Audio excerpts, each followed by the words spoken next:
It's been 10 years and I still don't know how to start these properly. This is Tell It to Someone. First question, of course, is from Atari Lover 2600. How many different kinds of mules are there in Antarctica? One kind. The dead kind. There were Himalayan mules that were imported by a New Zealand explorer and mountaineer called Jim Dennison. He went and got the mules from the Himalayas, and then he took them to Antarctica, and there wasn't anything to eat in Antarctica except for penguins, and they all died. The sled dogs, they ate penguins, they were okay, but the mules all died because they're not good at eating penguins.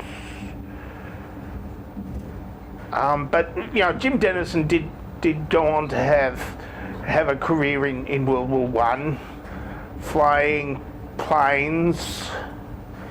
He went to the north of France, and he enrolled in the flying RAF, and 10 days later he was shot down, and 2 weeks after that he died in a German POW camp.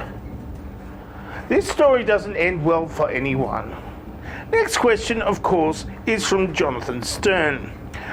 If you were fired from Hogwarts, would you open your own school, and would it have blackjack and hookers? Yes. Yes. Not because I'm running it or anything, it's just because it's a British boarding school, and the students just provide their own blackjack and hookers. I don't know where they're getting them from, but they're there. I didn't do that. Because they're rich, spoiled British students, and that's what they like to do, blackjack and hookers. Next question from Alex Trusk.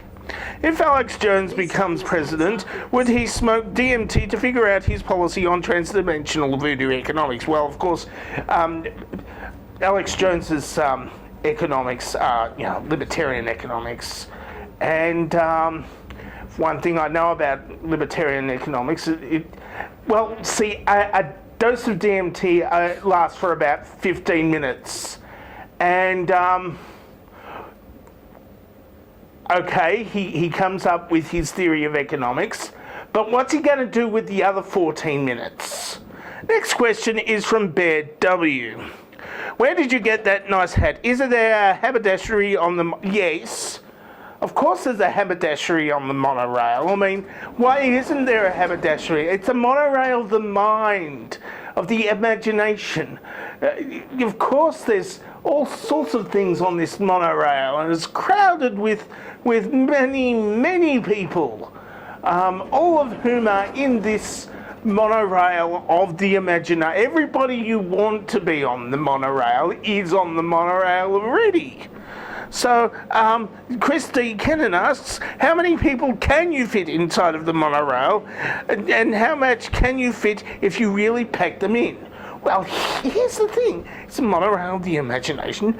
I fit everybody onto the monorail of the imagination. Everybody is welcome, but in reality, it's about all of you are on the monorail, and I got about 115 views on last week's episode, so it's probably about 115 people on the monorail, packed in tight and stuff. Endochrome asks the next question. It's a question for the cat.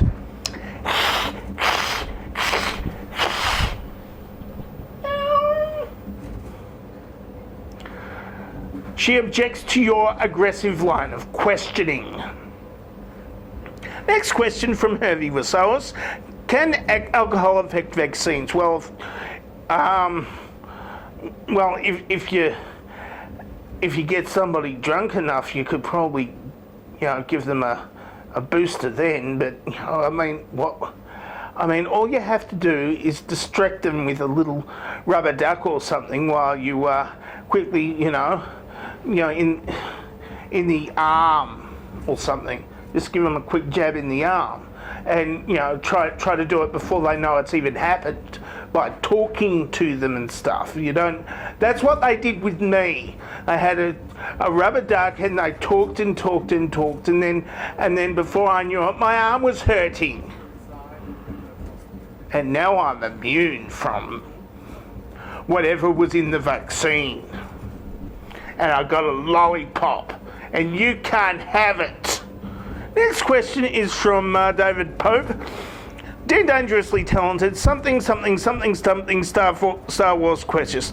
No!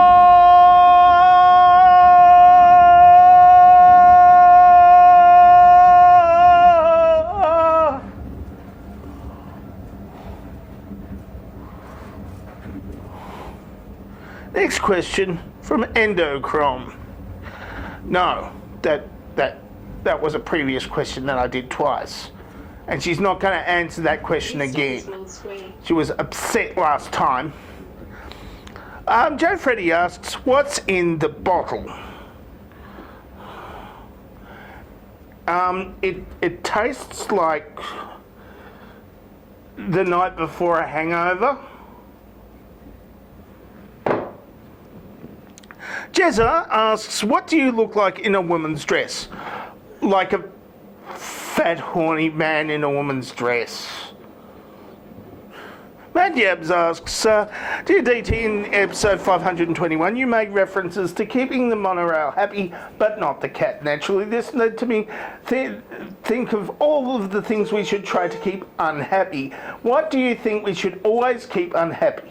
Well, in the newspapers that are run by Rupert Murdoch's News Corporation, there are these people called opinion havers.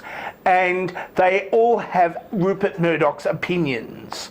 And whenever they are upset with something, that's usually something good that they're upset with, like putting in more solar panels, or allowing transgender people to be transgendered and respected and using the right pronouns on them and stuff. So just so what you do is you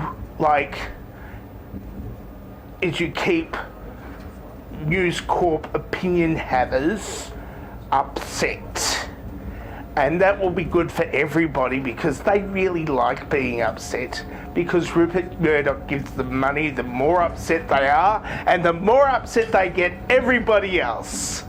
Next question is the last question of today.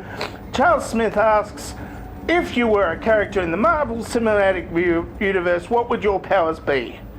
Well, I mean, that would be a really good superpower, just to make Rupert Murdoch's opinion havers have really bad opinions about me personally.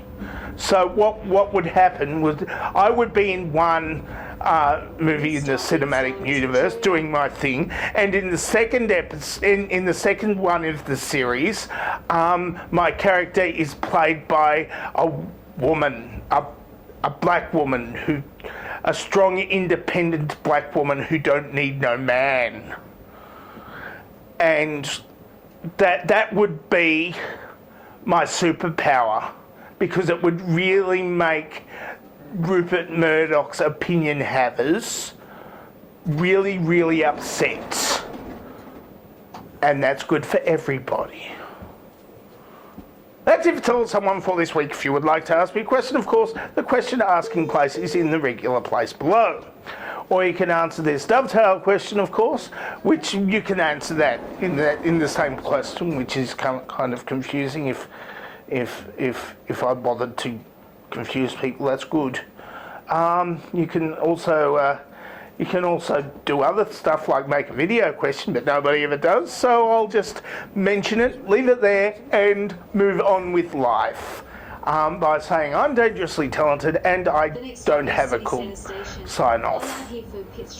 Answer the dovetail question here. Sydney Tower and Sky Wharfs and the State Theatre.